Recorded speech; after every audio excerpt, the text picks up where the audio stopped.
Good evening friend, कैसे आप लोग? सब अच्छे होंगे। सभी को मेरी तरफ से राम राम राधे राधे।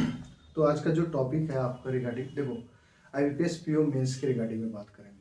और ये आपका 15 दिन का टू डू लिस्ट होगा, एक तरह से मान के आपको क्या क्या करनी चाहिए वो सारी बात करेंगे, ठीक है। तो आज 14 तारीख हो गया, मतलब 14 तारीख फिनिश ही होने वाला है। 14 नवंबर ऑन द वे है, मतलब फिनिश हो जाएगा कुछ घंटों के बाद। 15 हो जाएगा, 16 हो जाएगा, क्योंकि मुझे पता है कि बहुत लोगों का भी इंटरव्यू भी है। फिर एक दो दिन में अब रिजल्ट भी आ जाएगा ऑन व्हाट्स हुआ है। देखो, कल फ्राइडे है, सैटरडे है, अगर ये दोनों नहीं आता तो मंडे को डेफिनेटली रिजल्ट आएगा। बट मैं कोशिश कर रहा हूँ कि दुआ भी कर रहा हूँ भगवान से कि ये एक दो दिन में रिजल्ट दे, जिससे कि बच्चों को समय मिले। नहीं तो आप टारगेट रखो कि फिर से आईबीपीएस पीओ आपको समय देगा ओनली 10 से 12 रोज, ठीक है। तो मैं अभी आपको फिर से एक बार यहाँ पे याद दिलाने आ गया हूँ कि थोड़ा बहुत आपको मेहनत करनी चाहिए और किस सेक्शन पे ज़्यादा मेहनत करनी चाहिए। देखो, मेंस के टाइम में मैं क्लियर कर देता हूँ, कुछ चीज़ों को आप फोकस रखना। जो चीज़ आपकी अच्छी है नहीं है ना, उसके पीछे पागल मत बनना। जो चीज़ आपकी स्ट्रांग है उस पर ज़्यादा मेहनत करोगे तो वो चीज़ ज़्यादा बेनिफिट होगा। जैसे लाइक अगर मैथ बहुत खराब है ना, तो उसको ठीक ठाक करने की कोशिश करो। उसको ना दूसरे से कंपेयर नहीं कि अरे वो 18 लेकर आ रहा है, 20 लेकर आ रहा है, नहीं।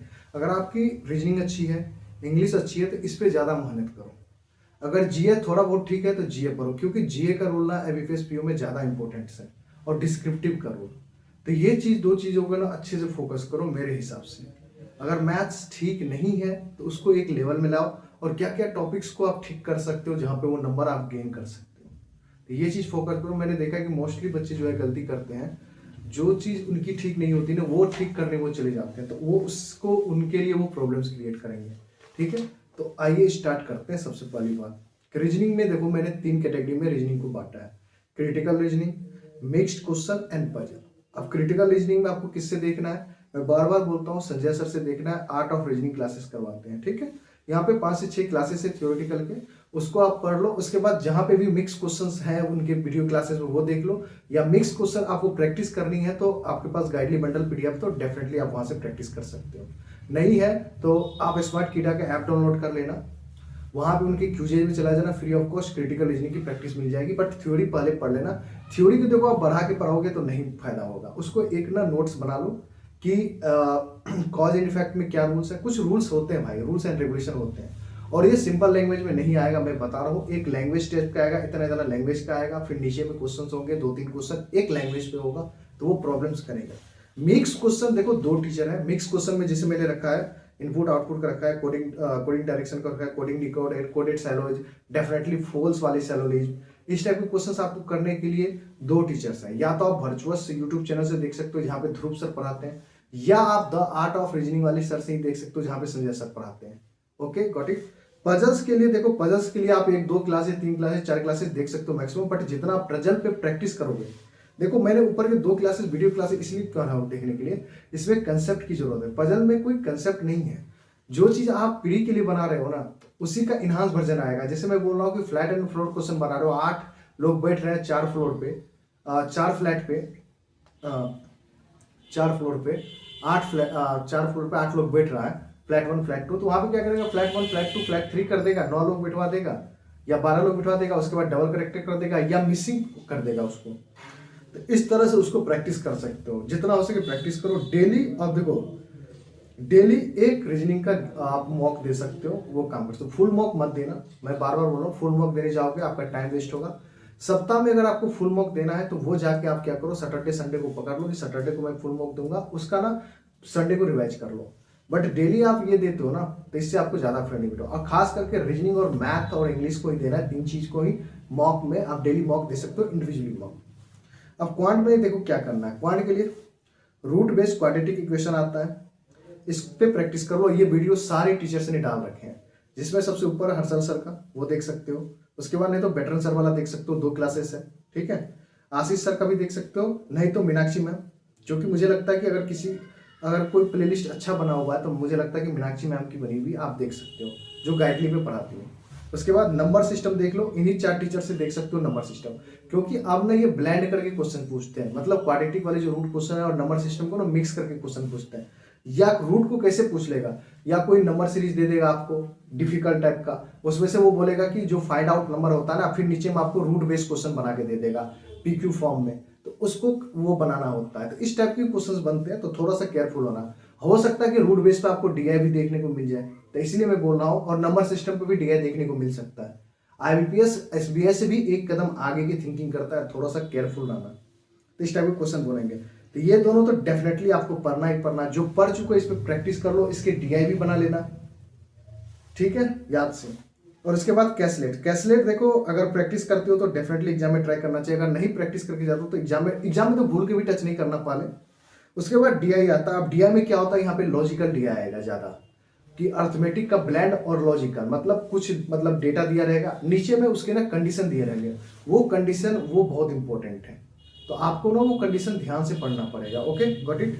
तो ये चीज करना। उसके बाद डाटा सफिशिएंसी आता है, 4 से 5 क्वेश्चन रहेंगे, तो डाटा सफिशिएंसी क्वांटिटी 1 या क्वांटिटी 2 इस तरह से वाले क्वेश्चन आएंगे। तो आपको ये चीज 5 टॉपिक्स करने हैं मैथ्स में, और अच्छे से करने हैं, ठीक है। और मैथ्स का भी आप डेली मॉक दे सकते हो। अब आइए सबसे इंपॉर्टेंट, मुझे लगता है कि इसी का वेट कर रहे थे, जनरल अवेयरनेस का। देखो जनरल अवेयरनेस में अब क्या है कि अब आपको फोकस करना पड़ेगा, weekly wise current affairs focus करो। कौन कौन मंथ को टारगेट करो। मेरा मानना है कि जून से स्टार्ट करो, जुलाई करो, अगस्त करो, सितंबर करो, अक्टूबर करो, टिल नवंबर, 20 नवंबर तक करो, ठीक है। इतना इनफ है, मैं आपको एश्योर करता हूं, इतना इनफ है। पीछे से क्वेश्चन जाएगा, जाने तो कोई इशू नहीं है, वो नहीं बनेगा। अगर पीछे से क्वेश्चन करने का मन है तो मैंने आरआरबी पीओ के टाइम में ऑब्वियसली मैंने मई, जून, मई, अप्रैल, मई का मैंने ऑलरेडी प्ले लिस्ट बना रखा है, आप देख सकते हो, वो आपका टाइम बचा जाएगा। उसमें सिर्फ इंपॉर्टेंट क्वेश्चन कराए। Focus on weekly basis current affair, सबसे पहली बात, ठीक है। मॉक कहां से फॉलो करें, अगर आपको लगता है कि वीकली आप पढ़ रहे हो तो कहां पे फॉलो करें। जैसे जून के फर्स्ट वीक को फिनिश कर लिए हो तो कहां से प्रैक्टिस करें ज्यादा रिटेन करने के लिए, ठीक है। सबसे बड़ी बात है रिटेन। तो आप क्या करो ना, पर प्रैक्टिस मॉक का ऐप आता है, वो डाउनलोड करो। उसके डाउनलोड करने के बाद ना, जब आप मोबाइल में स्क्रॉल करोगे तो नीचे स्क्रॉल करके चले जाना, वहां पे करंट अफेयर क्विजेज लिखा रहेगा। एक वीक का 2 मॉक आता है, पहले मॉक में 50 क्वेश्चन रहेगा, दूसरे मॉक में भी 50 क्वेश्चन, मतलब इन द सेंस ऑफ कि एक वीक का 100 क्वेश्चन वहां पे मिल जाएगा। वहां पे कुछ हो सकता है, मे भी कुछ नया क्वेश्चन मिलेगा, तो उसको आप फोटो स्क्रीनशॉट ले लो। अगर आपको नीचे में उसके डिटेलिंग में रहता है, डिटेलिंग भी पढ़ना, स्टैटिक फैक्ट्स हो तो उसका स्क्रीनशॉट ले लो, जिससे कि 2-3 रोज पहले ना स्टैटिक फैक्ट्स आपसे रिवाइज हो जाए, ठीक है। टीचर्स देखो फॉलो करने के लिए, मैं देखो अभिजीत सर से मैं करता हूं, तो मैं अभिजीत सर का ही बोलूंगा क्यों करने के लिए, मैं दूसरे का पता नहीं, आप जहां से भी करते हो, बट जो चीज मैंने बताया वो डिटेलिंग में करना। करंट अफेयर आज की डेट में इजी नहीं आ रहा मेरे दोस्त, ठीक है। और देखो किस मंथ को ज्यादा से ज्यादा आपको रिवाइज करनी चाहिए और ज्यादा समय देना चाहिए, और हर एक न्यूज को पढ़ना चाहिए, कि वहां पे कुछ न्यूज छूट नहीं सकता, कि मतलब स्पोर्ट्स नहीं छोड़ सकते हैं, ऑब्वियसली नहीं छोड़ सकते, मर्द ने क्वेश्चन छोड़ सकते हैं, ना अपॉइंटमेंट छोड़ सकते हैं, ना इंटरनेशनल न्यूज छोड़ सकते हैं। वो है अगस्त, सितंबर, अक्टूबर। ये 3 मंथ आपको ना पूरी फोकस से एक एक न्यूज को देखना है, ठीक है। जैसे मैं अगर किसी को मैं अपना पेड नोट दे रहा हूं तो वो भी यही काम करेंगे, अगस्त, सितंबर, अक्टूबर पूरे अच्छे से गो थ्रू करेंगे, एक भी चीज को छोड़ेंगे नहीं कि हाँ ये भाई ये इंपॉर्टेंट नहीं, अपने हिसाब से इंपॉर्टेंट नहीं निकालना है, हर एक न्यूज को कवर करना है, स्पोर्ट्स से लेके स्टेट न्यूज तक, मरण तक वाले न्यूज को छोड़ करना है, ठीक है। ओके, अब आइए इंग्लिश की बात करते हैं। इंग्लिश में मैं बोलूंगा क्लास अवॉइड करें अभी मेंस का। अगर मेंस का आपको प्रिपरेशन करना है तो मैं बोलूंगा इंग्लिश की सिर्फ मॉक लगाए आप, ठीक है। डिस्क्रिप्टिव पे प्रैक्टिस कीजिए ज्यादा से ज्यादा, ठीक है। अब देखो मैंने इंपॉर्टेंट ऐसे डिस्क्रिप्टिव रखा, लेटर का मैंने ऑलरेडी टेलीग्राम पे दे दिया, ये भी टॉपिक दे दिया, बट मैंने ऐसे इसलिए बोल रहा हूँ कि लेटर तो सब लिख लेंगे, मुझे पता है इसमें कोई दिक्कत होगा ऐसे में, बट मैंने यहाँ पे ग्रुप पे तो उसे 15 ऐसे डाल रखा हूं, बट मैं यहाँ पे 8 से 9 10 इंपॉर्टेंट ऐसे बता रहा हूँ जो आपके एग्जाम में आईबीपीएस पीओ में दिखेंगे, इसमें से आप करके प्रैक्टिस जाओ।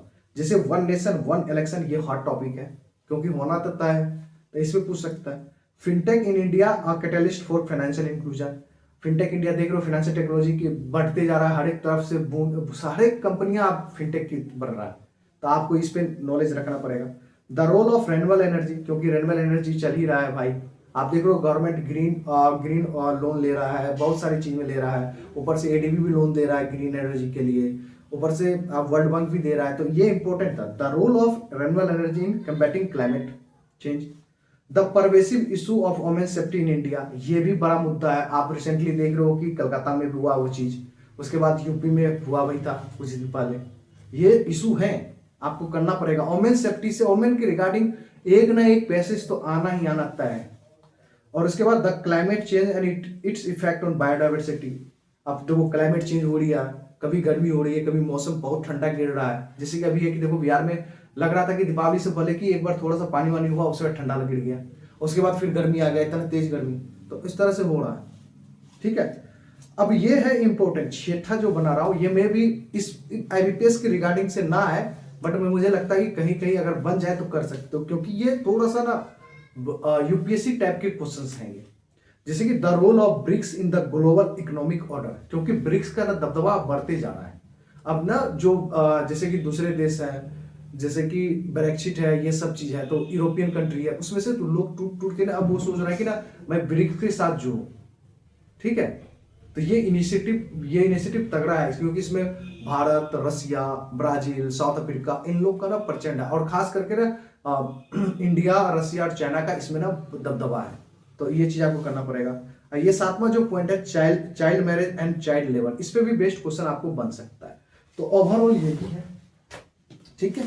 तो ये चीज करिए। और करंट अफेयर लगता है कि आपको पेड लेना है तो देखो आप पढ़ सकते हो अभिजीत मिश्रा सर से भी, वहां पे उनके ग्रुप पे जाके ज्वाइन कर सकते हो, वीकली अवेलेबल मिल जाएगा। अगर आप जिससे पढ़ते हो, जैसे लाइक गौरव गार सर से पढ़ते हो, कोई आशीष सर से पढ़ते हो, मैं किसी को मना नहीं करता हूँ कहीं से, आप जैसे कोई स्मार्ट किताब फॉलो करो, बट फॉलो करते हो तो अच्छे से करो, बट ये कंपेयर मत करना कि उनके न्यूज नहीं मिला। देखो हर एक जगह न्यूज कवर है, बस डिटेलिंग करना। जैसे मैं अपना भी पेड कंटेंट देता हूँ, जैसे कि मैंने आईबीपीएस पीओ मेंस के लिए रखा हुआ 400 रुपए। अगर किसी को चाहिए तो आप कंटेंट एक बार डेमो पीडीएफ पढ़ सकते हो, ले सकते हो, और मैं टेलीग्राम आपको मेंशन कर दूंगा।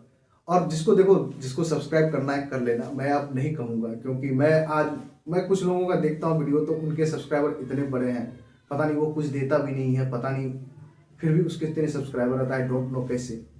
आज के डेट में तो इंटरव्यू भी लोग झूठे देने लगे हैं कि मेरे से ना जियोपॉलिटिकल क्वेश्चन पूछने लगे हैं, और मुझे आश्चर्य हो रहा है कि 28 मिनट तक इंटरव्यू भी हो रहा है आज की डेट में आरआरबी में। बाप रे, झूठ की खेती हो रही है, और जियोपॉलिटिकल न्यूज हद हो गई। तो इसके लिए मुझे माफ करना, मैं इसके रिगार्डिंग मैं सहमत नहीं हूँ, जो कि पॉसिबल तो नहीं है आरआरबी के केस में कि जियोपॉलिटिकल न्यूज आपसे पूछे और बार बार पूछे, ये हो नहीं सकता। और 100 में से 40 क्वेश्चन के आप आंसर भी ना दो, माफ करना इसके लिए, ठीक है। Thank you very much. Video पसंद है तो लाइक कर देना, सब्सक्राइब कर देना, और चैनल को शेयर कर दीजिए। Thank you very much, good luck.